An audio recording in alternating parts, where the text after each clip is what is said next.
بسم الله. ان شاء الله معانا النهارده شقه في الهانوفيل، شارع ابو الشوارب عند الملعب. شقه الدور التالت، 3 غرف وريسبشن وحمام ومطبخ، 3 عدادات خاصه بالشقه، اسانسير، مدخل فخم. شقه هاويه جدا. الريسبشن بتاعها فيه 2 بلكونه وشباك على الشارع، واحده بتبص على الشارع الرئيسي، واحده بتبص على مدخل العماره اللي هي البلكونتين اللي في الريسبشن، وشباك كمان. ده الريسبشن يشيل معاك 2 قطعه مرتاح جدا. لاحظ ان الريسبشن فيه 2 بلكونه، حاجة كده زي اللي قاعد في قلب تراس، كأنها تراس كبير، بسم الله ما شاء الله عليها.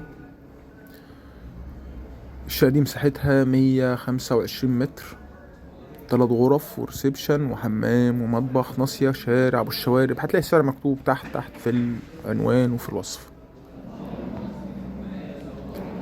تعالى بقى نبص بعد كده على باقي الشقة. عندنا دي الطرقة. انت طبعا باب الشقة لما بخش الشقة على ايدي اليمين الريسبشن، والغرف والحمام والمطبخ على ايدي الشمال.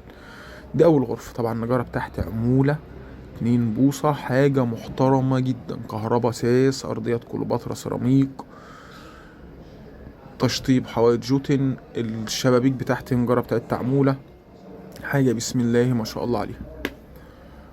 الكهرباء متوزعة صح في الشقة. شقة يا جماعة بصوا، شقة تحفة بسم الله ما شاء الله. شفنا كده غرفتين، شفنا غرفة ودي الغرفة التانية. بقى انا شفت ريسبشن وغرفة، ودي الغرفة التانية.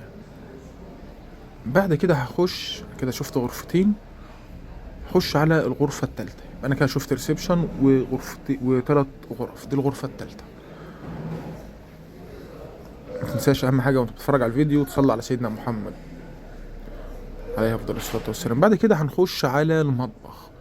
مطبخ كبير يشيل معايا كافة الأجهزة الكهربائية، ومعمول حاجة اسمها بيست، يتحط عليها البوتاجاز بيست لأرضية المطبخ عشان الحاجات المتعلقة ما يطولهاش مية.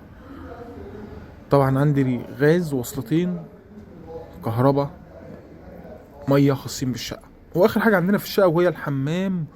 والحمام تشطيبه سوبر لوكس، شبابيك أولوميتال BS إن شاء الله.